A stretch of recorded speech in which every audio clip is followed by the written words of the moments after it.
Good afternoon. நம்ம channel இது வரைக்கும் சப்ஸ்கிரைப் பண்ணாலும் சப்ஸ்கிரைப் பண்ணிட்டு பாருங்கள், கமெண்ட் பண்ணுங்கள், ஷேர் பண்ணுங்கள்.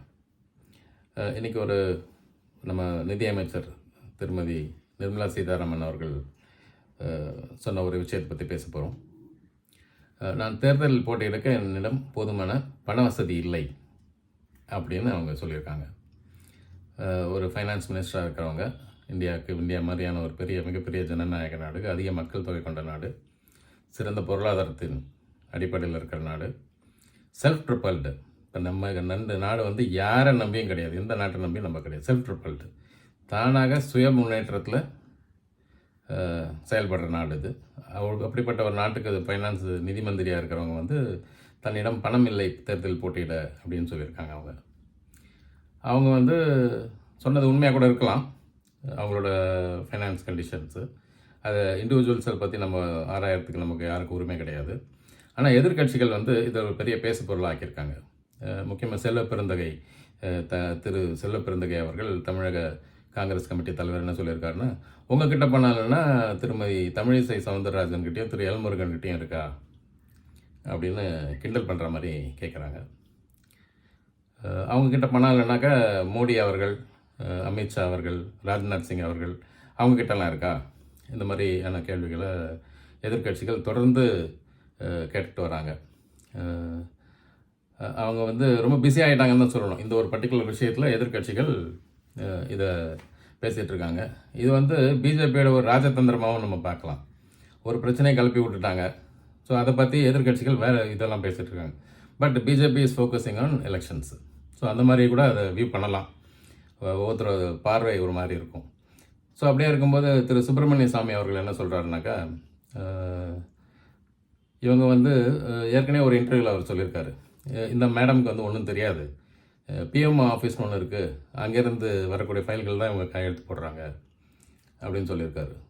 எல்லா கவர்மெண்ட்லேயும் அந்தந்த ரெஸ்பெக்டிவ் ஆஃபீஸர்ஸ் இருக்கும், அவங்க தான் ஃபைல்ஸ் புட்ஃபோர்ட் பண்ணுவாங்க. அங்கே இருக்கிற மினிஸ்டர்ஸ் வேலிட் பாயிண்ட்ஸ் அனலைஸ் பண்ணுறதுக்கு ஒரு எக்ஸ்பர்ட் டீம் இருக்கும், அவங்க கொடுக்குற பரிந்துரையின்படி தான் எல்லாம் செய்வாங்க.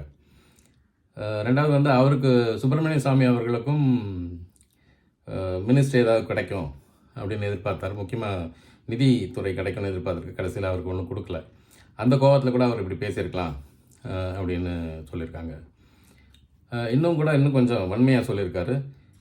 புதிய பொருளாதார கொள்கைகள் எதுவும் இல்லாத பட்சத்தில் 5 ட்ரில்லியன் பொருளாதாரத்தை ஹேண்டில் பண்ணுற இடத்த விட்டுட்டு நீங்கள் நகர்ந்து போயிடலாம் அப்படின்னு சுப்பிரமணிய சாமி அவர்கள் சொல்லியிருக்காங்க.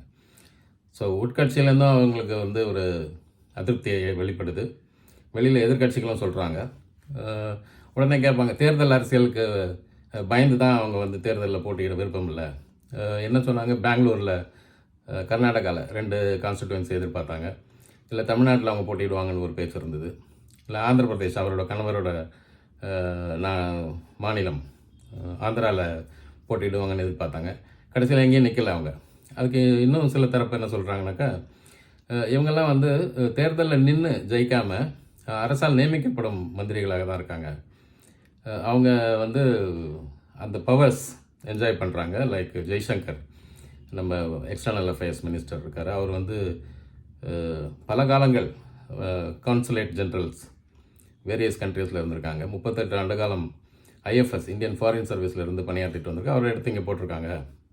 பட் சிறப்பாக பண்ணுறதா தான் பொதுவாக பேசுகிறான். இந்தியாவோட வெளி விவகாரத்துறை அமைச்சர் ரொம்ப நல்லா பண்ணுறதாக தான் சொல்கிறோம். அவரும் எலெக்ஷனில் நிற்கலை, நாமினேட்டட் பர்சன் தான். அப்படி நம்ம அரசியல் சிஸ்டமில் எலெக்ஷனில் நின்று ஜெயிச்சு தான் ஒருத்தர் மந்திரி ஆகணுன்ற ஒரு கண்டிஷன் கிடையாது. இப்போ முன்னாடி நம்ம முன்னாள் பிரதமர் திரு மன்மோகன் சிங் அவர்கள் இருந்தார். அவர் எந்த எலெக்ஷன் நின்று பிரைம் மினிஸ்டர் ஆனார். He was also nominated. Surprise move.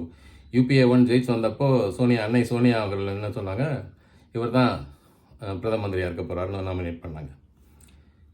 So இப்படியெல்லாம் இருக்கும்போது ஒரு தரப்பு வாதம் தேர்தல் அரசியலுக்கு பயந்து என்ன சொல்லி ஓட்டு கேட்பாங்க திருமதி நிர்மலா சீதாராமன்.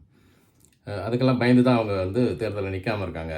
எப்படியும் பிஜேபி திருப்பி அவங்க நாமினேட் பண்ண போகிறாங்க ஃபைனான்ஸ் மினிஸ்டராக அப்படின்னு ஒரு நம்பிக்கை கூட இருக்கலாம். எது எப்படியா இருந்தாலும் நம்ம ஜனநாயக நாட்டுக்கு மிகப்பெரிய தேர்தல் திருவிழா நடக்க இருக்கிறது. ஏப்ரல் 19 ஸ்டார்ட் ஆகுது. தமிழகத்தில் ஒரே கட்டமாக நடக்குது. ரெஸ்ட் ஆஃப் த இந்தியா பார்த்தீங்கன்னாக்கா வேரியஸ் டேட்ஸில் தேர்தல்கள் இருக்குது. ஜூன் மாதம் ஃபஸ்ட் வீக்கில் நமக்கு வந்து அடுத்த நம்ம ஆளப்போகிற பிரதமர் யார், எந்த கட்சி நம்மளை ஆளப்போகுது, நாட்டின் ஸ்திரத்தன்மை, புதிய பொருளாதார கொள்கைகள், மக்களின் வாழ்வாதாரம் எப்படியெல்லாம் இருக்குன்றதை டிசைட் பண்ண போகுது. யூ வில் ஜஸ்ட் கீப் வாட்சிங். Take care. Good day.